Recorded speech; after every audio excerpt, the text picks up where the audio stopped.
Bismillah, Assalamualaikum warahmatullahi wabarakatuh. Alhamdulillah, wassalatu wassalamu ala rasulillah wa ala alihi wa sahbihi ajma'in. Baik, untuk mata pelajaran Ilmu Pengetahuan Sosial kelas 9A untuk hari ini kita akan melanjutkan materinya setelah pada pertemuan sebelum-sebelumnya kita sudah membahas mengenai kegiatan produksi atau kemudian konsumsi dan juga distribusi ya.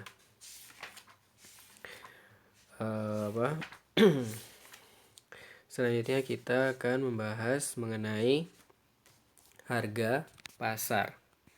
Oke. Nah, mungkin kalian sudah pernah mempelajari mengenai harga pasar ini di kelas 8, di mana waktu itu kalian belajar mengenai permintaan, penawaran, dan juga harga pasar atau harga keseimbangan. Oke, jadi itu ya. Kita dalam melakukan transaksi sebenarnya antara produsen dan konsumen itu kan terdapat kepentingan yang bertolak belakang. Oke, kepentingannya antara produsen dan konsumen itu pasti berbeda. Kalau produsen sebagai pihak penyedia barang atau jasa atau juga disebut dengan penjual, ini menghendaki harga yang terbentuk tinggi agar mendapatkan keuntungan yang maksimal. Nah, tapi sebaliknya konsumen itu pengennya harga barang atau jasanya itu bisa rendah. Ya enggak? Namanya konsumen pasti pengen nyari yang harganya rendah ataupun terjangkau kayak gitu ya. Oke. Nah, tetapi melalui tawar-menawar, dua keinginan yang bertolak belakang tadi menemukan jalan keluarnya. Oke, jadi pengennya tadi kan produsen atau penjual itu pengen harga yang tinggi, tetapi kalau konsumen atau pembeli pengennya harganya murah. Nah, dari situ terjadilah tawar-menawar sehingga nanti ditemukan jalan keluarnya dengan menetapkan harga pasar seperti itu. Nah, harga pasar adalah harga kesepakatan antara penjual dan pembeli yang tercipta melalui proses tawar-menawar. Oke, nah pada tingkat harga ini, penjual bersedia memberikan barang atau jasanya dan konsumen atau pembeli bersedia untuk membayarnya. Seperti itu ya. Itu yang dimaksud dengan harga pasar. Oke. Selanjutnya, proses terbentuknya harga pasar. Nah, proses terbentuknya harga pasar ini bisa dijelaskan dengan menggunakan beberapa pendekatan. Yang pertama adalah pendekatan tabel, kemudian yang kedua adalah pendekatan kurva. Ini semua pernah kalian pelajari di kelas 8. Oke, jadi insya Allah kalian udah mudah lah untuk memahaminya, tinggal mengingat yang di kelas 8 kemarin. Nah, ini untuk yang pendekatan melalui tabel. Seperti ini bentuknya. Oke, di mana ada harga, itu range harganya dari 11.000 sampai 15.000. Kemudian kalau harganya di permintaan, kalau harganya 15.000, permintaannya 30 kilo. Kalau di harga 14.000, permintaannya 40 kilo. Dan juga kalau harga 13.000, permintaannya 50 kilo. Harga 12.000 60 kilo dan juga harga 11.000 permintaannya 75 kilo. Ya, masih ingat ya? Untuk yang hukum permintaan, semakin tinggi harga suatu barang, maka permintaannya akan semakin rendah. Oke? Itu hukum permintaan. Bisa dilihat di tabel itu, ketika harganya semakin tinggi, maka permintaannya akan semakin kecil. Seperti itu ya. Kemudian di penawaran, masih ingat ya hukum penawaran bahwa harga semakin tinggi harga suatu barang atau jasa, maka penawarannya akan semakin tinggi. Oke? Nah, bisa dilihat di harga 15.000 penawarannya 75 kilo dan semakin ke bawah di 11.000 maka penawarannya akan semakin turun menjadi 30 kg. Nah, bisa kalian lihat, masih ingat ya, ketika permintaan itu lebih atau penawaran lebih besar daripada permintaan, maka terjadi surplus per penawaran. Ketika penawaran lebih tinggi daripada permintaan, maka akan terjadi kondisi surplus penawaran, di mana penawarannya lebih banyak daripada permintaannya. Oke, jadi di harga 15.000 dan 14.000 ini terjadi surplus penawaran. Oke, di harga 15.000 surplus penawarannya berapa? Jadi penawarannya 75 dikurangi permintaannya 30. Sisanya berapa? Sisa 45. Ya, 45. Surplus penawarannya 45. Kemudian di harga 14.000 ada surplus penawaran juga sebesar 20 kilo. Oke. Seperti itu ya, atau bisa itu disebut dengan excess supply atau excess supply, oke. Kemudian 13.000 rupiah. Nah, di 13.000 rupiah ini tingkat permintaan dan penawarannya ini sama kan, seimbang. Maka ini yang disebut dengan harga keseimbangan atau harga pasar. Jadi pembeli dan juga penjual ini udah sepakat dengan harga 13.000, ya udah dapat 50 kilo. Di harga 13.000 penjual itu menawarkan 50 kilo dan pembelinya juga 50 kilo, kayak gitu ya. Kemudian di harga 12.000 dan 11.000 ini terjadi surplus permintaan, di mana di harga 12.000 dan 11.000 ini merupakan kondisi di mana permintaan lebih besar daripada penawaran. Oke? Atau bisa disebut dengan excess demand. Oke, ini untuk yang proses terbentuknya harga pasar dengan pendekatan tabel. Kemudian untuk yang pendekatan kurva ini seperti ini ya. Di mana di harga 13.000 itu merupakan equilibrium. Garis D yang dari kiri atas ke kanan bawah itu merupakan kurva permintaan. Kemudian garis S itu menunjukkan kurva penawaran. Kemudian ada perpotongan antara garis D dan garis S, yaitu di titik E. Nah, titik E itu menunjukkan harga pasar. Oke?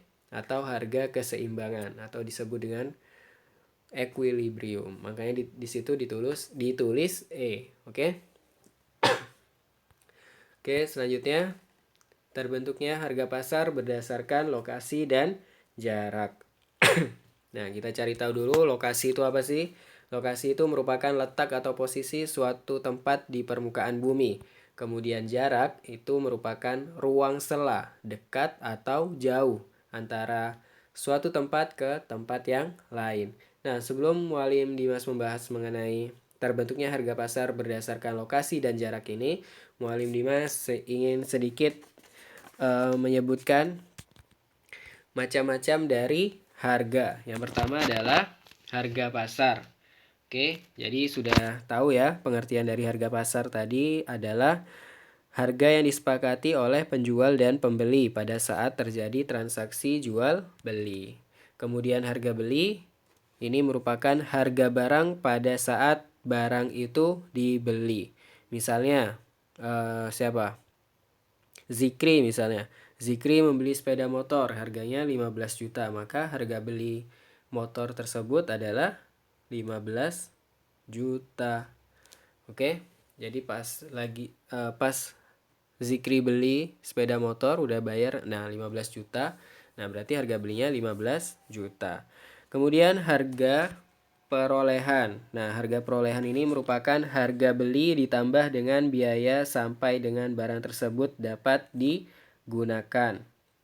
Oke. Jadi misalnya tadi Zikri gitu kan beli sepeda motor. Nah, tetapi ada biaya-biaya lain selain harga motornya tadi. Harga motornya misalnya 15 juta. Kemudian ada biaya administrasi misalnya. Kemudian ada biaya balik nama misalnya. Nah, kemudian itu semua ditambah. Oke, Mualim tulis ya contohnya misalnya. Mana? Untuk harga perolehan. Tadi misalnya Zikri harga beli motornya, harga beli motor berapa? 15 juta misalnya. 15 juta rupiah. Kemudian ada biaya administrasi. Biaya admin misalnya. Berapa? Misalnya 10.000 deh. Murah ya biaya adminnya. Ini mahal juga sih 10.000 ya. Kemudian ada biaya balik nama misalnya. Zikri pengen motornya langsung atas namanya Zikri misalnya. Biaya balik nama. Misalnya 500.000. Oke? 500.000. Maka harga perolehannya adalah berapa? 15.510.000. 15.510.000. Oke, ini yang disebut dengan harga perolehan, di mana harga beli ditambah dengan biaya sampai dengan barang tersebut dapat dipakai. Kalau nggak bayar admin, ya nggak bisa dibawa motornya kayak gitu kan misalnya. Kemudian biaya balik nama. Zikri nggak mau pakai motornya kalau motornya belum atas namanya Zikri misalnya. Oke, jadi semua biaya itu harus dipenuhi agar barangnya bisa digunakan sama Zikri. Seperti itu ya. Oke, selanjutnya. Setelah harga perolehan ada harga pokok penjualan. Oke. Nah, apa itu harga pokok penjualan? Harga pokok penjualan itu adalah harga barang atau jasa yang terjual berdasarkan harga perolehannya.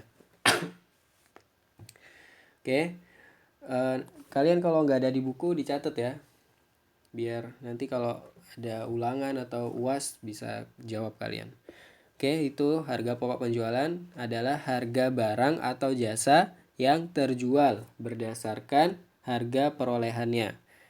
Nah, harga pokok penjualan ini biasa disingkat dengan HPP. Oke, nah HPP ini disebut juga harga dasar barang hasil produksi. Jadi singkat ya atau mudahnya ya, harga pokok penjualan itu merupakan harga kulaan. Oke, misalnya kalian mau jualan nih, jualan barang gitu kan.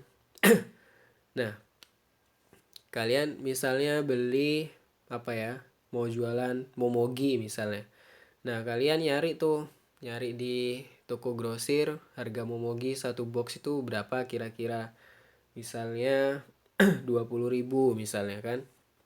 Satu box harganya 20.000.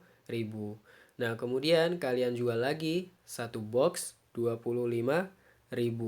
Nah, harga pokok penjualannya itu adalah 20.000. Jadi itu ya mudahnya harga pokok penjualan itu harga kulaannya. Untuk ini kalau kalian dagang. Tapi kalau kalian melakukan produksi misalnya kayak Mualim Dimas gitu kan, jualan terang bulan misalnya. Nah, harga pokok penjualannya itu merupakan keseluruhan apa? Biaya produksi. Baik itu untuk apa? Untuk bahan-bahan atau juga ditambah dengan upah pegawai. Misalnya, ini harga pokok penjualan ya. Harga pokok penjualan kalau Mualim Dimas beli apa? Atau buat deh. Jangan buat terang bulan lah, nanti ketahuan harga pokok penjualannya berapa. Atau harga pokok penjualan apa? Misalnya martabak lah. Mualim Dimas gak jualan martabak telur. Misalnya telur butuh berapa? 1 kilo misalnya. 1 kilo harganya berapa? 20.000 misalnya ya. Mualim nggak tahu nih. Kemudian tepung misalnya. Tepung 1 atau 2 kilo. Oke. Ini berapa 2 kilo misalnya 15.000. Kemudian apa? ya daging gitu kan. Daging berapa misalnya 50.000. Kemudian apa? Ya segala macam lah ya. Kemudian ada gas misalnya. Gas itu berapa? Misalnya 15.000. Terus upah karyawan berapa? Misalnya 20.000 deh. Nah, oke. Jadi di total semua nih, totalnya. Oke. Ini misalnya untuk 12 atau 25 porsi martabak misalnya. Total 25 porsi. Oke, berapa ini? 20.000 ditambah 15, 35, tambah 50, 85, tambah 15, berarti berapa? 85, 100 ya. 100 tambah 20, 120. Oke, ini HPP untuk 25 porsi. Oke, jadi ini 120 itu merupakan biaya untuk 25 porsi martabak. Nah, jadi satu porsinya berapa harganya? Butuh biaya berapa satu porsinya? 120 bagi 25. Oke. Digampangin deh, jangan 25. 20 aja. 120 bagi 20 porsi berapa? 6. 6 berapa? 6.000.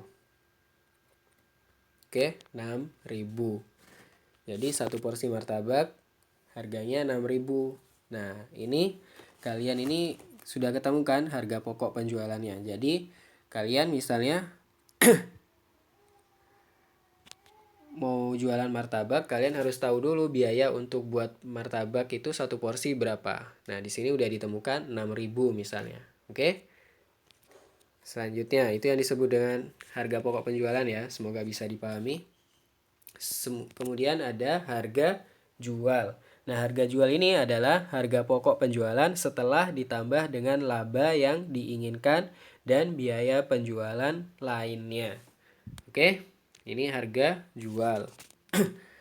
Contohnya misalnya, ini tadi ada HPP-nya ya. HPP 1 porsi. Oke. Nah, dari sini, dari HPP ini, kalian bisa nentukan harga jualnya. Harga jual itu HPP ditambah apa? Ditambah laba. Laba ini keuntungan ya. Kemudian ditambah dengan biaya jual lainnya. Oke, HPP-nya tadi berapa? 6.000. Kemudian misalnya kalian pengen untung 50%. Nah, 50% jadi berapa? Kalau pengen untung 50%,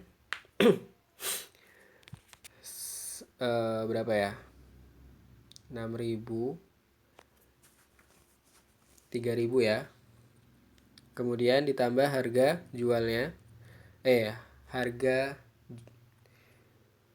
ya mungkin ada biaya kirimnya kayak gitu kan. Biaya kirimnya misalnya 8.000 pakai gosen kayak gitu. Jadi harga jualnya adalah 6 tambah 3, 9 tambah 8, 17.000. Ini harga jualnya. Oke, kayak gitu ya. Itu yang disebut dengan harga jual. Selanjutnya ada harga yang ditetapkan pemerintah. Nah, harga yang ditetapkan pemerintah ini merupakan kebijakan ya. Jadi pemerintah ini memiliki kebijakan untuk menetapkan harga untuk melindungi produsen dan konsumen dari kerugian. Nah, penetapan harga ini dibagi menjadi dua. Ada harga eceran terendah atau floor price, kemudian harga eceran tertinggi atau selling price. Oke, jadi harga eceran terendah itu merupakan harga terendah bagi suatu komoditi yang dijual produsen di mana besarannya lebih tinggi dari harga pasar. Oke, seperti itu ya. Kemudian harga eceran tertinggi adalah harga tertinggi bagi suatu komoditi yang dijual produsen di mana besarannya lebih rendah dari harga pasar, seperti itu. Oke. Oke, selanjutnya kita akan membahas contoh perhitungan harga pasar berdasarkan lokasi dan jarak. Oke, nah ini untuk menentukan harga, ini contohnya ya, untuk menentukan harga jual satu set buku dari kota Jakarta ke Bandung yang jaraknya 151 km, kemudian ke Jakarta Semarang yang jaraknya adalah 459 km, dan dari Jakarta ke Surabaya yang jaraknya 765 km, ditentukan harga pokok penjualan buku 1 juta. Oke, HPP-nya 1 juta. Kemudian laba yang diinginkan 10%. Jadi 10% dari 1 juta adalah 100.000.